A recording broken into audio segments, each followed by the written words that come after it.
ঢাকার কেরানীগঞ্জের বাবুবাজার ব্রিজ সংলগ্ন জাবালেনুর মার্কেটের বহুতল ভবনের নিচতলায় ঝুটের দোকানে শনিবার ভোরে আগুন লাগে।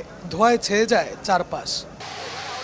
আগুন লাগার খবর পেয়ে ঘটনাস্থলে পৌঁছায় ফায়ার সার্ভিস। ৮ ঘন্টার চেষ্টাও আগুন নিয়ন্ত্রণে আনতে না পারলে এক পর্যায়ে যোগ দেয় সেনাবাহিনী ও বিজিবি। অগ্নিকাণ্ডের পরপরই আশেপাশের ভবনের বাসিন্দাদের নিরাপদে সরিয়ে নেওয়া হয়। 10তলা ভবনের বেসমেন্টে জুটের গোডাউন থেকেই আগুনের সূত্রপাত, যা ছড়িয়ে পড়ে আশেপাশের 7 থেকে 8টি ভবনের বেসমেন্ট ও নিচের তলায়।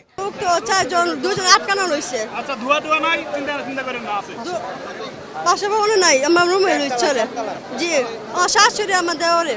এই যে সিঁড়ি দিয়ে উপরের দিকে দিয়া সিঁড়ি দিয়ে উপরে ওখানে আয়ার পরে আইছে সিঁড়ি দিয়ে নামে।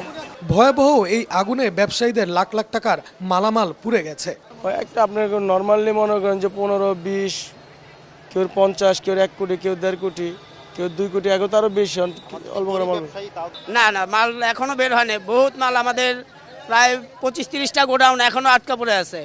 তীব্র ধোঁয়ায় আগুন নেভাতে বেগ পেতে হয় ফায়ার সার্ভিসের। এখনো বলতে পারবো না, বিকজ আমাদেরকে এটা আগুন নিয়ন্ত্রণ এবং নির্বাপন করার পরে সূত্রপাত বের করতে হবে। এখন পর্যন্ত আমরা 42 জনকে আমরা ম্যানুয়ালি সিঁড়ি দিয়ে এবং টিটিএল বিভিন্ন ওয়েবসাইট থেকে মানে টিটিএল দিয়ে যদিও নামে নাই, বাট আমরা সিঁড়ি দিয়ে 42 জনকে আমরা রেস্কিউ করেছি। আরও সংখ্যা মানে আনুমানিক এটা আরও বাড়তে পারে, কারণ এখনও আমরা কিছুক্ষণ আগে একজনকে রেস্কিউ করলাম।